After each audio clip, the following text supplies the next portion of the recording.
Um dia complicado, porque é o primeiro dia em que o mundo como um todo começa a parar. É um desastre em todos os sentidos, do ponto de vista da saúde, do ponto de vista da economia especialmente. Fora um ou outro setor, aqueles que produzem álcool gel, medicamentos, certos produtos, né? Nós vamos viver um período de paralisação de grande parte da economia. Claro que os caminhões vão continuar andando, tem que transportar mercadoria, os produtores rurais continuarão produzindo alimentos, as indústrias não vão parar totalmente. No entanto, a gente vai ter uma queda no ritmo de consumo, simplesmente porque muitos estabelecimentos vão estar fechados, não vão, aqui no Brasil, por exemplo, em Rio e São Paulo, não estão sendo mais permitidos eventos grandiosos, com aglomerações. E a gente vê o mercado financeiro ultra nervoso. Essa semana provavelmente foi a semana de maior oscilação dos últimos 10 anos, desde o atentado do 11 de setembro não se via oscilações tão fortes, tão bruscas no mercado financeiro.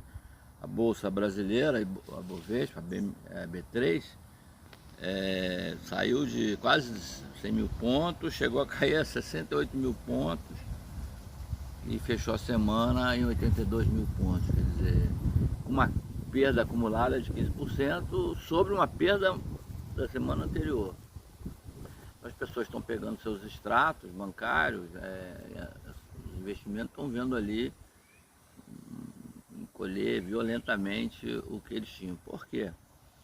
Os fundos, eles precisam marcar a mercado, ou seja, pegar o preço do mercado e, e transformar isso no valor das cotas. Não é que eles tenham tido essa perda, eles não tiveram efetivamente essa perda, mas eles precisam, pela legislação, marcar como se estivessem vendendo os papéis sob aquele valor. Isso significa que, se a gente tiver um pouco de paciência,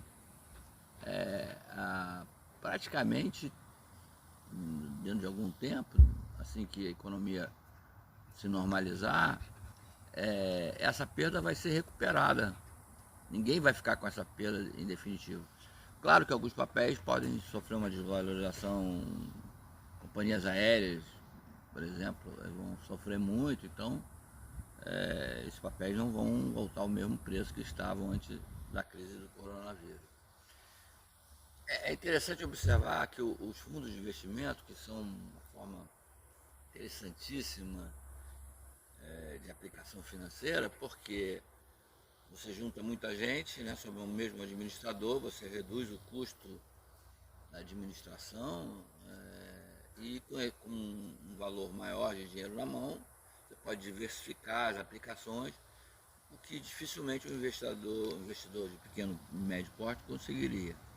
No entanto, o fundo de investimento, especialmente numa situação como essa, ele é um acelerador de tendência, especialmente numa fase negativa. Por quê? Algumas pessoas se apavoram e, quando elas se apavoram, elas querem resgatar a cota. Aí o que é que o fundo de investimento tem que fazer para pagar aquele investidor que está resgatando sua cota? Tem que vender títulos da sua carteira. Nesse momento de crise, e o fundo de investimento tem papéis de vários tipos, papéis até com perspectiva de valorização, mas com pouca liquidez, por exemplo, vem o fundo e vende o que ele tem de mais liquidez. Então vende uma Petrobras, vende um Banco do Brasil, né, ações dos bancos. E com isso ele se torna um acelerador da queda, porque ele pressiona esses títulos que têm mais liquidez, e aí esses papéis caem mais e arrastam o resto, inclusive aqueles que não têm quase liquidez. Não tem como resolver isso. Normalmente, se você tem alguns investidores institucionais, tipo fundos de pensão, eles podem ser um antídoto, porque eles compram esses papéis muito baratos para botar em carteira, já que eles não têm essa pressão de resgate. Ou, como já aconteceu no passado, até os governos já entraram comprando, injetaram indiretamente dinheiro em fundos para evitar essa queda, esse estilo pânico que está acontecendo.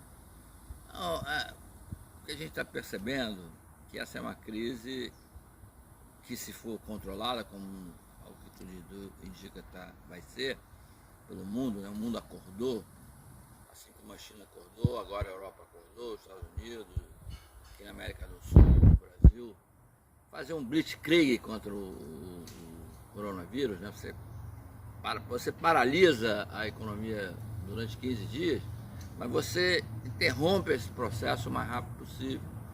E aí retoma, e pode retomar até num ritmo mais dinâmico, né, mais acelerado, e compensar parte da perda. É óbvio que esse ano as economias no mundo inteiro vão crescer menos, algumas vão até custar a se recuperar, algum efeito, alguma sequela o coronavírus vai deixar na economia, sem dúvida. Mas agora a gente ter paciência e não fazer como aquele investidor do fundo de investimento que vai lá resgatar a cota, apavorado, e aí sim vai consolidar um prejuízo que por hoje é apenas contábil. Ele pode desaparecer, como já desapareceu durante a própria semana, pela valorização. Os fundos ainda não perderam esse dinheiro, as empresas ainda não perderam esse dinheiro.